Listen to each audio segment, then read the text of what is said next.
इंसान के अंदर दो कमजोरियां आम हैं, एक मर्दाना कमजोरी और दूसरा खूबसूरत औरत कमजोरी। मर्दाना कमजोरी का मैं आपको शरबत बताता हूं। जिनको मर्दाना कमजोरी है, मर्दाना कमजोरी से वो ताकतवर बन जाएंगे, सेहतमंद बन जाएंगे, एक मुकम्मल मर्द बन जाएंगे। बहुत आसान है।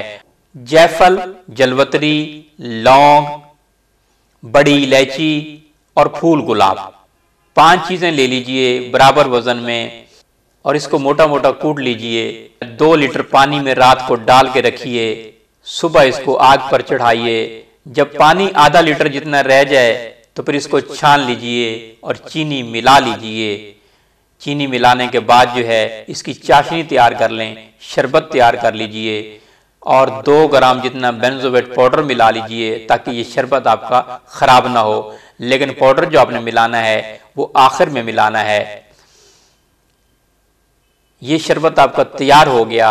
घुटनों के दर्द के लिए बहुत ही मुफीद है, मर्दाना कमजोरी के लिए मुफीद है, जिस्मानी कमजोरी के लिए मुफीद है, जिनको जिस्म में दर्द होता हो उनके लिए भी बहुत मुफीद है। दूध में डाल के इस्तेमाल करें।